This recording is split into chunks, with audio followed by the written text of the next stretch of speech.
Hi everyone, you are watching serial Siyapa, जहाँ पे मिलती है आपको आप ही के फेवरेट शो की इंटरेस्टिंग अपडेट। आज रात के टीवी सीरियल राधा कृष्ण की कहानी की शुरुआत में दिखाया जाएगा कि जो श्रीनिवास है वो समुद्र तट पर बैठे होंगे और वहाँ पर वो कहते हुए जाएंगे नज़र कि मैं अब जा रहा हूँ, क्योंकि जिसकी आवाज़ सुनने की इच्छा थी वो तो यहाँ आए ही नहीं और वो यहाँ से चले जाते हैं जहाँ पर उन्होंने डांस परफॉर्मेंस दी होती है।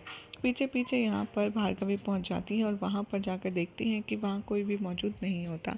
तभी वो वहाँ पर जो साफ़ सफाई कर रहे होते हैं लोग उनसे पूछती हैं कि यहाँ पर क्या हुआ था, यहाँ पर जो पूरा गांव देखने आया था ऐसा क्या हुआ था विशेष। तभी वहाँ पर जो राजमाता है वो बताती हैं, यहाँ ऐसा दृश्य हुआ था जो आज तक कभी किसी ने नहीं देखा। एक युवक था जो पूरी रात्रि नींद कर रहा था और निद्रा कर रहा था और उसने इतने कम समय में सबके दिलों में अपनी जगह बना ही ली और वो बहुत ही ज़्यादा विशेष था। लेकिन अब वो चला गया और पता नहीं कि जिसने राजकुमारी का प्रस्ताव, जिस पुरस्कार ही लौटा दिया, वो पता नहीं चिकित्सालय आएगा या नहीं। तभी भार्गवी पूछती हैं कि चिकित्सालय क्यों, ऐसा क्या हुआ जो वो चिकित्सालय जाएगा।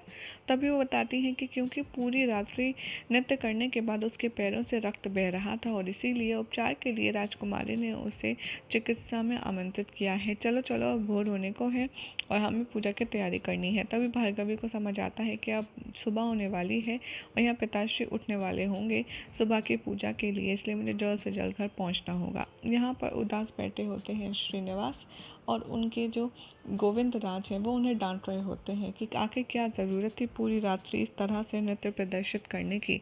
देखा तुमने अपने पैरों को कितना ज़्यादा लहूलुहान कर लिया है, आखिर मैं तुमसे कहूँ क्या, तुम करना क्या चाहते हो। और वो पट्टी बांध रहे होते हैं लेकिन श्रीनिवास नाराज़ होते हैं और उनसे खींच कर के पैर अपने आप पट्टी बांध देते हैं। फिर वो कहते हैं कि लो, अब तुम्हें कुछ कह दो तो तुम नाराज़ हो जाते हो, तुम्हें बुरा लग जाता है। आखिर तुम चाहते क्या हो, तुम ऐसी हरकतें क्यों कर रहे हो, तुम ज़रूर कुछ ना कुछ छुपा रहे हो मुझसे, कभी कभी मुझे ऐसा लगता है। तभी श्रीनिवास भारी से मन से कहते हैं कि हम यहाँ नहीं रुकेंगे, हम यहाँ से जाएंगे। तभी श्रीनिवास को समझते हुए गोविंदराज कहते हैं कि देखो, मैं जानता हूँ कि मैं क्रोध में कभी कभी अधिक बोल जाता हूँ, लेकिन मेरी मंशा कभी भी अनुचित नहीं होती। तुम यहाँ किसको ढूंढने आए हो मुझे बताओ, क्या पता मैं तुम्हारी उसे ढूंढने में सहायता कर सकूँ।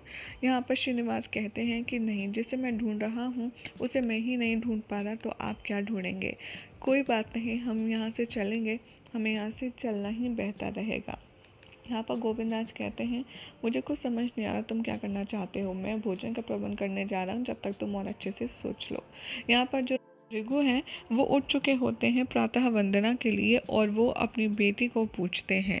यहाँ पर भार्गवी दौड़े चली जाती है सुध-बुध खोकर के, क्योंकि बहुत जल्द अब सूर्योदय होने वाला होगा।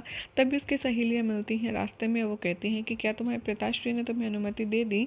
तभी भार्गवी रोते हुए कहती है कि नहीं, मुझे जल्द से जल्द घर पहुँचना होगा। यहाँ पर समुद्र तट पर श्रीनिवास बैठे होते हैं। तभी अचानक से उन्हें दूर से एक लड़की भागती हुई नजर आती है। उसे देखकर उन्हें कुछ एहसास होता है और वो उठ खड़े होते हैं। उधर से दिखाया जाता है कि भार्गवी भागते भागते अपने गालों का कलर छुड़ा रही होती हैं, ये सोचकर कि पिताश्री अगर इसे देखेंगे तो वो समझ जाएंगे कि मैं कहीं बाहर से आ रही हूँ और वो बहुत ज़्यादा आहत हो जाएंगे। इसीलिए वो भागते भागते अपने गालों का कलर साफ कर रही होती हैं और उनका ध्यान इसीलिए बिगड़ जाता है और वो भागते भागते श्रीनिवास से जा टकराती हैं और दोनों का हो जाता है महामिलन। यहाँ पर भार्गवी गिरने वाली होती हैं लेकिन श्री उन्हें अपनी गोद में यानी कि अपनी बाहों में पकड़ लेते हैं, उन्हें गिरने नहीं देते। और फिर यहाँ पर बहुत ही खूबसूरत सा सीन हम सबको दिखाया जाएगा जिसमें इन दोनों की पहली मुलाकात होगी। ये दोनों एक दूसरे को देख कर देखते रह जाएंगे और भार्गवी को अपने पुराने फ्लैशबैक्स कुछ कुछ याद आएंगे कि उनसे वो पहले भी कहीं मिल चुकी हैं, लेकिन कहाँ है एग्जैक्टली उन्हें समझ नहीं आएगा। दरअसल भार्गवी को राधा कृष्ण की वो पहली मुलाकात याद आएगी जिसमें कुछ कुछ ऐसे ही हुआ था और श्री कृष्ण जो कि श्रीनिवास के रूप में उन्हें सब ज्ञात हो जाएगा कि जिसका वो इंतज़ार कर रहे थे वो यही है और इन्हीं का उन्हें इंतज़ार था उनकी अपनी लक्ष्मी का। जैसे ही यहाँ पर दोनों थोड़ी समय तक एक दूसरे देखते हैं तभी वहाँ पर गोविंद राज आ जाते हैं और यहाँ पर श्री के सामने ही उस कन्या को डांटने लगते हैं और कहते हैं कि अरे अरे, तुम्हें कोई अकल है कि नहीं? तुम देख रही हो ना मेरे मित्र के पैर में कितनी चोट लगी है, फिर भी तुम आकर दौड़कर उसके ऊपर गिर गई। तुम्हें दिखाई नहीं देता? तुम्हारी आंखें नहीं है?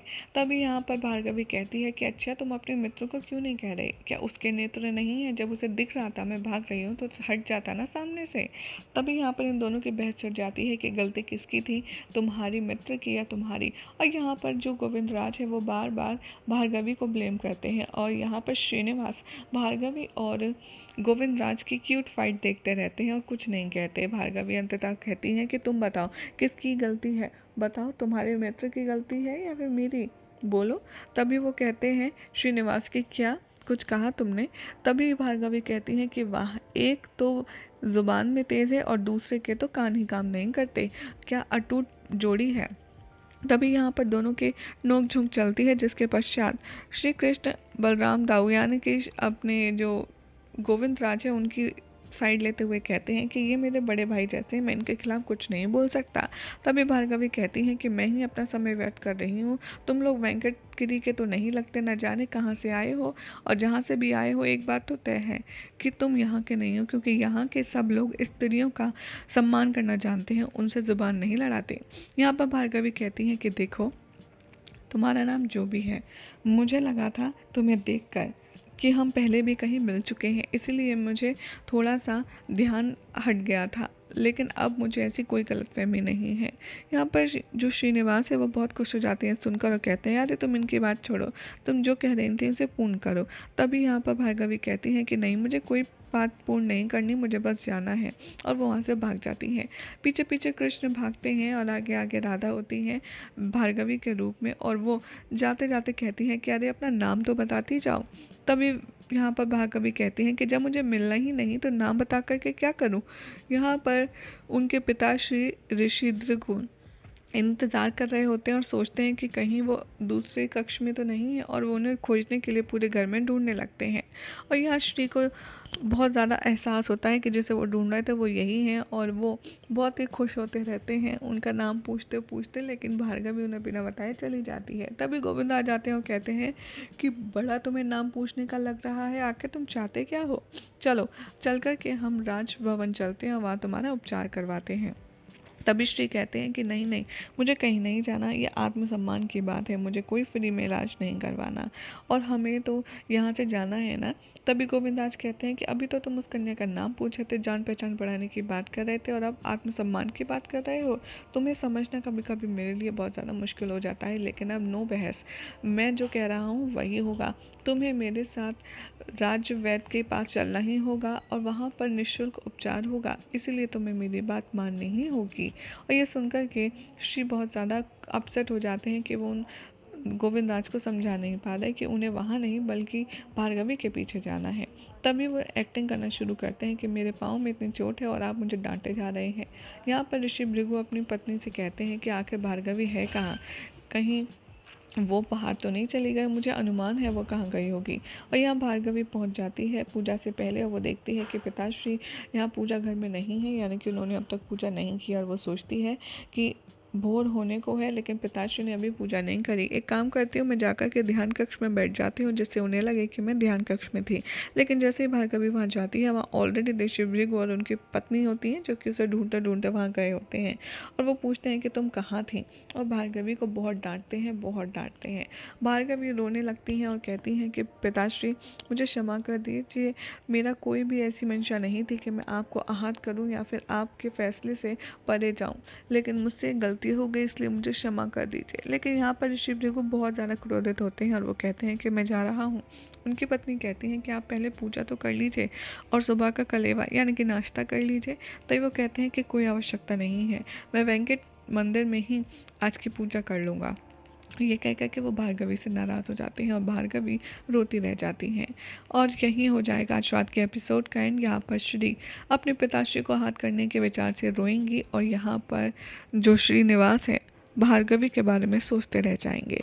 ऐसे एक्साइटिंग अपडेट्स के लिए चैनल को सब्सक्राइब करें, वीडियो को लाइक शेयर करना बिल्कुल भी ना भूलें।